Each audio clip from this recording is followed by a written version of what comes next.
देखिए मैं ख्वाजा सरा अपनी कम्युनिटी को छोड़ के अल्लाह की हिदायत के लिए जब गई एंटर हुई, साथ में अपने बच्चे भी लेके जब लेके गई तो ना उनकी जो फेस की लुक थी ना मुझे नहीं अच्छी नहीं हो रही थी। तो बकायदा उन्होंने हमारी जो ना रिस्पेक्ट भी नहीं की। जब मेकअप करती थी मुझे इतनी आवाज़ आ रही, इतना पैसा भी आता था, बकायदा उसका पता नहीं चला किधर गया, क्या हुआ क्या नहीं हुआ। बकायदा जो मेरी ख्वाजा सरा कम्युनिटी उनको दुख भी हुआ कि आप इतना अच्छा कमाती थी, आप पेमेंट करती थी, आपकी वजह से हमारा कारोबार चलता था। बकायदा जो गुरु उन्होंने अच्छा रिस्पॉन्स नहीं दिया। इस रास्ते पे मुझे बहुत जो है ना कांटे दिखे। जब बच्चों को उठा के लेके आती थी, बच्चों के माँ बाप भी अच्छा रिस्पॉन्स नहीं देते थे। एक दफ़ा तो मैं रोने शुरू होगी, या बारिक ताला आपके काम में इस तरह क्यों मुझे दिक्कतें आने शुरू होगी।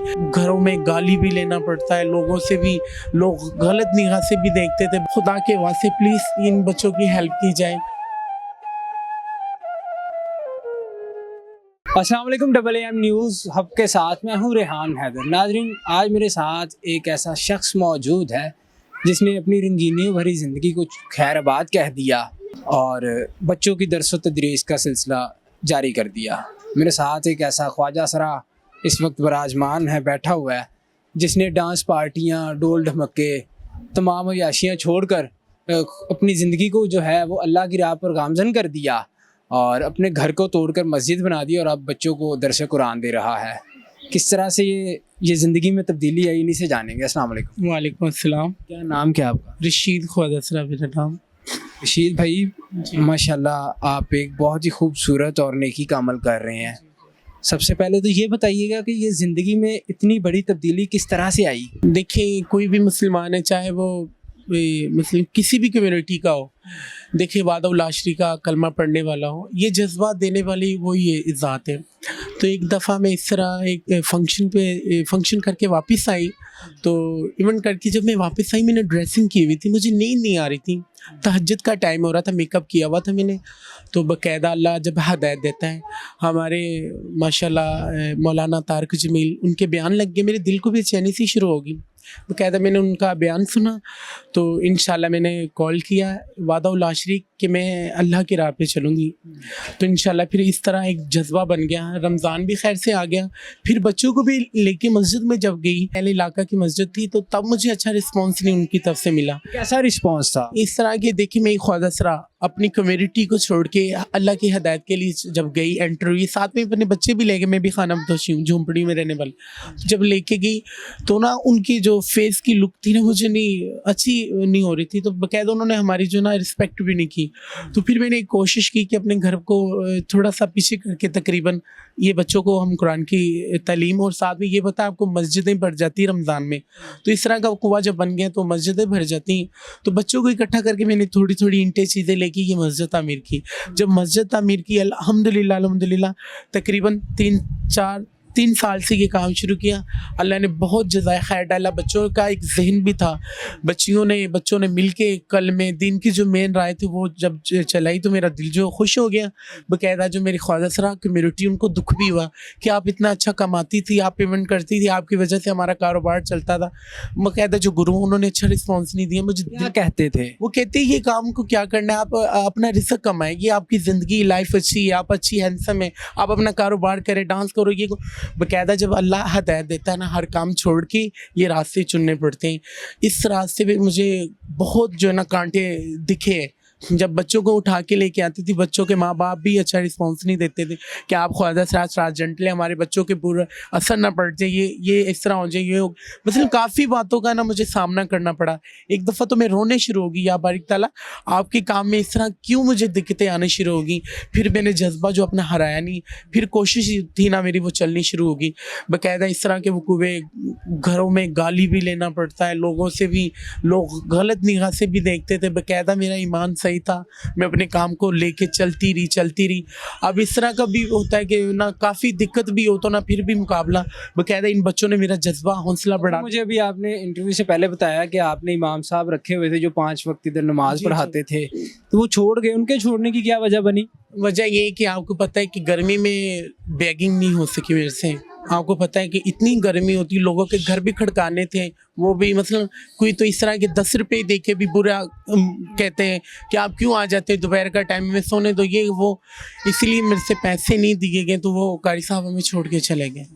2 महीने की तनख्वाह थी वो नहीं दी गई। बकायदा एक कारी बहुत नाइस है, अल्लाह उनको सही तंदुरुस्ती दे, वो अभी तक भी तनख्वाह नहीं भी होती ना कभी तो बकायदा वो कर लेते हैं। बकायदा उनके भी बच्चे हैं, देखिए उनके भी बच्चे, उसने भी रोज़गारी ये बनाई हुई है, उसने भी तो अपना काम चलवाना है, तो उनको भी तनख्वाह के लिए दिक्कत होना शुरू हो जाती। कभी रेलें टूट जाती, सपारे जो होते हैं वो शहीद हो जाते हैं, ऊपर से छतें बिल्कुल फ्रैक्चर हुई हुई हैं। सब पी के एक दफ़ा तो पिछले तूफ़ानी बारिशों में ऊपर से छत गिर गई।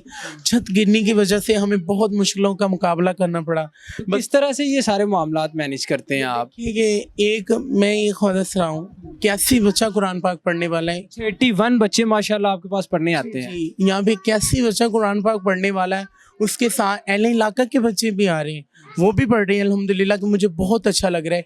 इसके साथ मैंने एक छोटी सी और मस्जिद और ना तमीर करवा ली, तकरीबन मरले 2 मरले की वो बनी हुई, हॉल सा बना हुआ, ऊपर की ना उसकी छत जो ना टूट गई ये बारिशों की वजह से। ये बच्चे जो है माशाल्लाह कुरान पाक पढ़ जाए, इन झोपड़ियों में आलमे दीन हाफ़िज़े कुरान मुफ्ती बन जाए, और क्या चाहिए हमें। इनकी रिस्पेक्ट नहीं जो लोग करते हैं वो गलत बात करते हैं, बाकायदा इनकी इज़्ज़त करें।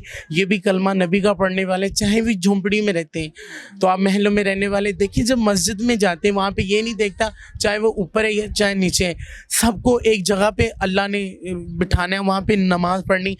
ये नहीं देखा जाता यहाँ पे MP उसकी लैदा नमाज वो ऊपर पढ़ रहा है, ये MNA उसकी उससे ऊपर है, बाकायदा नहीं। कलमा नबी का पढ़ने वाले की इनकी इज्जत किए करें, इनको जज्बा दें, ताकि आपके जज्बे से ये हाफ़िज़े कुरान दीनी तालीम से अच्छे बन जाएं।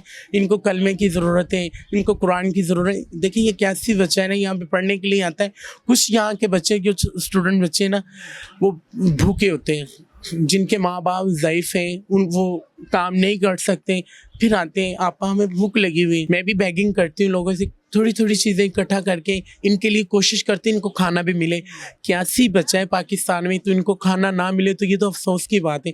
मैं एक ख्वाजा से रहा हूँ कि अपना हौसला जज्बात अपने पक्के रख के आगे बढ़ती जा रही हूँ। अच्छा बताइएगा कि जब आपने अपनी ज़िंदगी बिल्कुल तब्दील कर ली, तो आपने बताया बहुत सख्तियाँ और परेशानियाँ तो आई, तो दिली सुकून तो मिल रहा होगा अल्लाह की राह पे चलते? अल्हम्दुलिल्लाह अल्हम्दुलिल्लाह। देखिए मैं अपना जब फंक्शन करती, मेरा अच्छा कमरा था, घर था, AC लगा हुआ था, बाकायदा वो फंक्शनों से बेहतर ये ज़िंदगी है कि देखिए यहाँ मैं झोंपड़ी में भी रह रही हूँ, तो अल्हम्दुलिल्लाह अल्हम्दुलिल्लाह मेरा जज्बा, मेरा हौसला, मैं अपने इबादत के टाइम इबादत में रहती, मुझे अच्छा लगता है।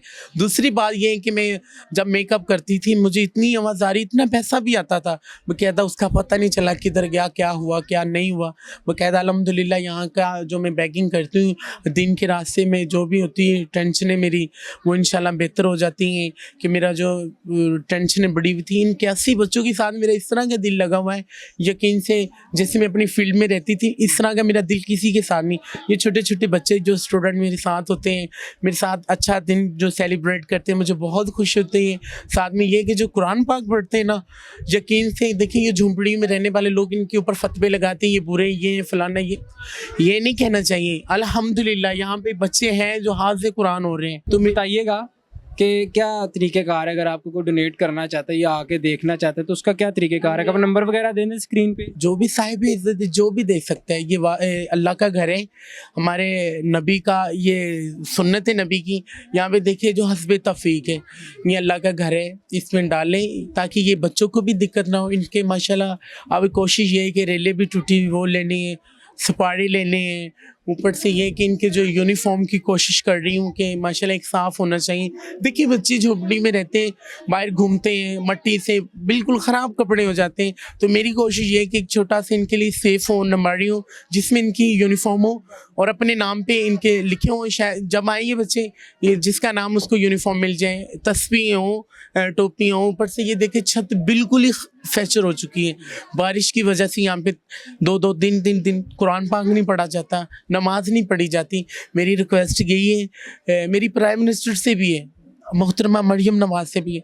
देखिए आपने हर जगह पे काम किया है, आप अच्छी एक वज़ीर आला हैं, तो तो आपको खुदा के वास्ते यही कहना चाहती हूँ, यहाँ पे छोटा सा एक प्रोजेक्ट है झुग्गी में, इनको आगे बढ़ा दें प्लीज़। यहाँ पे हाफ़िज़ कुरान बच्चे हैं, मैं रोक के भी क्या बताऊँ, मुझे रोना भी आता है, तो फिर मैं अपना कंट्रोल करके यही कहती हूँ खुदा के वास्ते प्लीज़ इन बच्चों की हेल्प की जाए, इनको दीन के तालीम से ना इनकी हेल्प की जाए, और मैं कुछ नहीं कहना चाहती भी। बहुत शुक्रिया जी। नाज़रीन, रशीद भाई हमारे साथ मौजूद थे जिन्होंने अपनी ज़िंदगी अल्लाह की राह पर वक्फ़ कर दिया, और इन्होंने बीरा उठा लिया है कि ये उन बच्चों को दीन की तालीम देंगी जो कि झुग्गियों में रहते हैं। ये चाहती हैं कि वो भी दीन की तालीम हासिल करें और अपने लिए, अपने घर वालों के लिए कुछ ना कुछ करें और अपनी आखिरत का भी बंदोबस्त करें।